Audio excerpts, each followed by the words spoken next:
Hey everyone, welcome back to Corporate Decoder, the place where we sift through the corporate jargon so you don't have to. Today, we're diving into a company filing where the executives might get a golden parachute, even if things go south. Let's see what's really going on. Today, we're looking at a Form 8K filed by ALUMIS Inc. on February 21, 2025.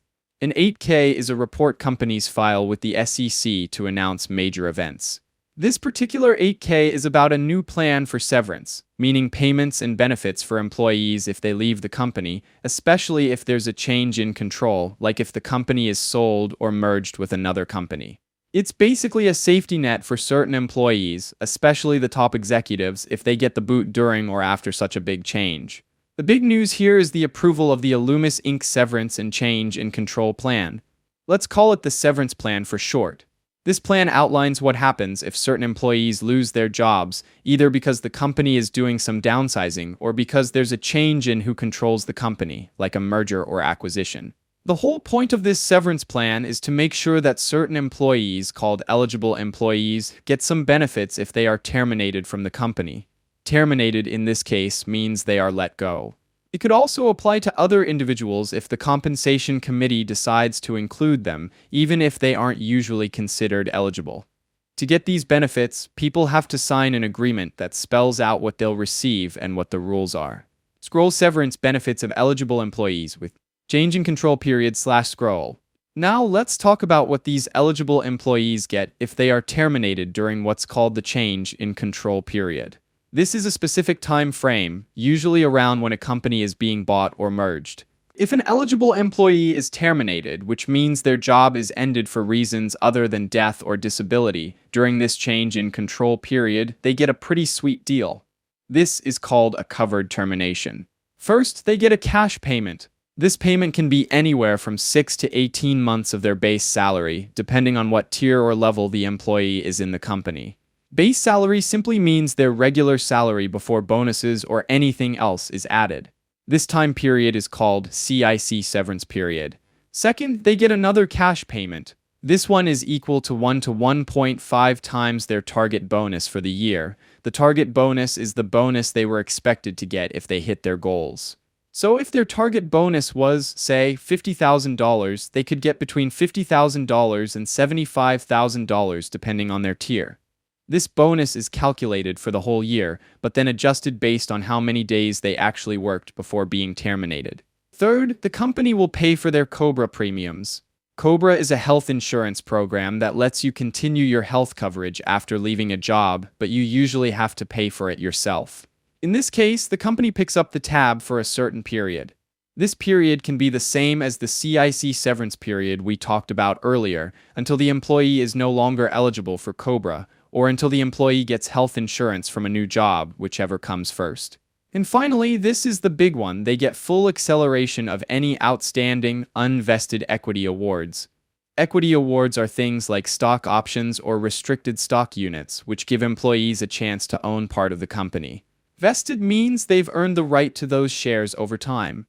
Unvested means they haven't earned them yet. Acceleration means they get all those unvested shares right away, even if they haven't been at the company long enough to earn them under the original schedule. This can be worth a lot of money, especially for high-level executives. Scroll severance benefits of eligible employees outside. Change in control period/scroll. Okay, so that's what happens if they're terminated during a change in control. But what if they're terminated at other times outside of that period? Well, the benefits are less generous.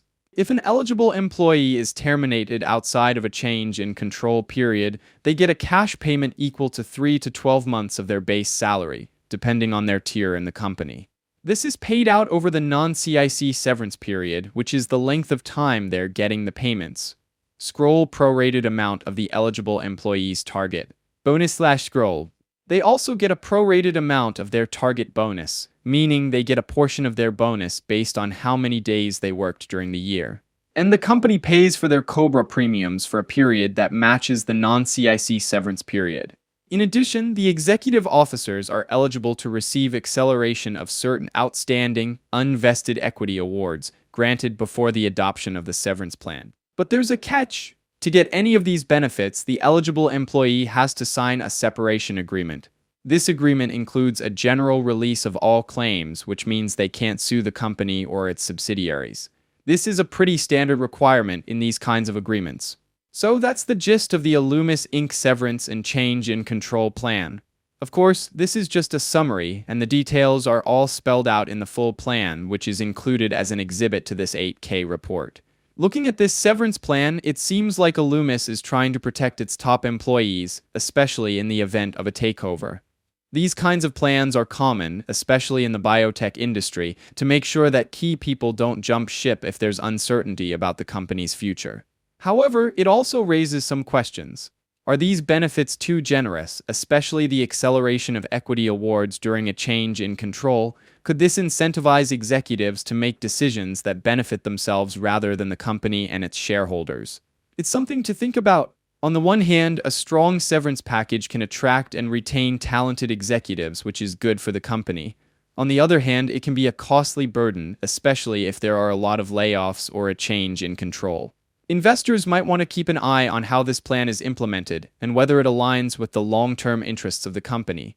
In conclusion, the ALUMIS Inc. Severance and Change in Control plan is a pretty standard arrangement for a company in its position, but it's important to understand the details and the potential implications.